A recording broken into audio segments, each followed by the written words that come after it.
The 13 Days of Pissmas. Flounder was sick. He was blind to everybody's needs around him, deaf to their pleas of discomfort, and all food to him took on an acrid face of metal. He kept for his own amusement a blind badger, deaf warthog, and a frog with no tongue, all remnants of his previous animal experiments to make those around him have the same lack of senses as him, to make him feel less strange and lonely. It didn't work. He had always felt different and not one with society as a whole, and had spent 18 years living inside his own mind. He liked it there, as the conversation could be controlled. Sometimes he could talk for hours about jumpers made from washing lines, or goats that tunnel for marshmallows in the sand dunes off the Norfolk coast. It was Christmas Eve, when all around him lights flickered like wounded doves, and he could feel the happy energy of others polluting his mind, delving into his deep recesses where his dark putrid thoughts resided and made him who he was. He didn't like it, and so he needed to act now, and fairly smart at that. He folded up a map that he had been studying at length on the layout of the drainage system and proceeded to make his way to his tool shed, dragging a small satchel that already held a box of matches, a dog collar, a rather large candle, about the size of a tin can, and a set of Christmas lights that he had tampered with, so when they flashed, they gave a strobe-like effect. He dragged the satchel down the stairs, refusing to carry it, as he enjoyed the clanking and thump as it fell from stair to stair, until he came to the back door that led to the garden, and was delighted on the sight of his shed before him, which stood precariously, half leaning on a decaying fruit tree, and turned the door handle.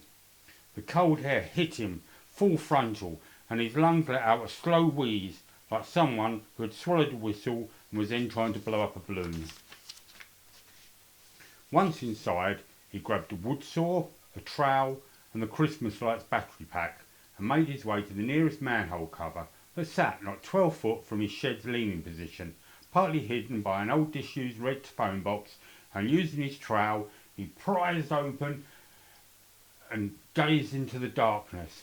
As a stench of effluent rose into the night air, Flounder noticed not, as the depravity of his mind blocked everything but hate and spite it had consumed him, and so without any distractions he was left able to focus purely on his plan.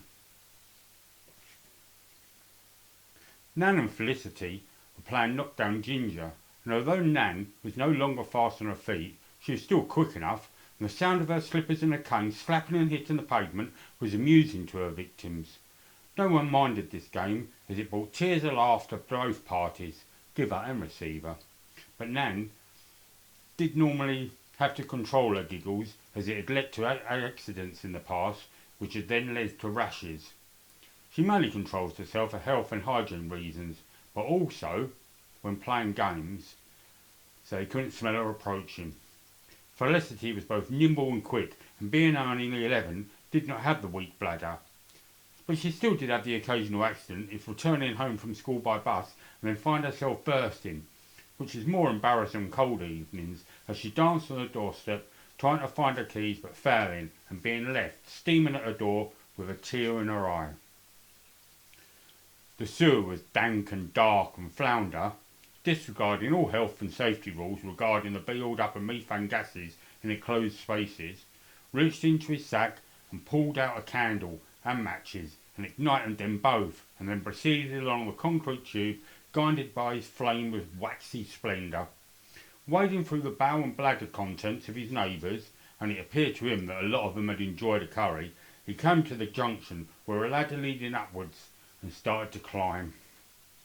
The evening was cold, and the pavements and trees glistened with sparkle as Nan emptied her colostomy bag behind the church and turned to Felicity.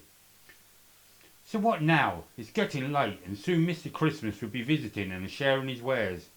I think we should play a few more games, but this time, as it's Christmas Eve, we should knock, and when they answer, we don't run away, but stay and greet them with a smile and a satsuma," Felicity replied.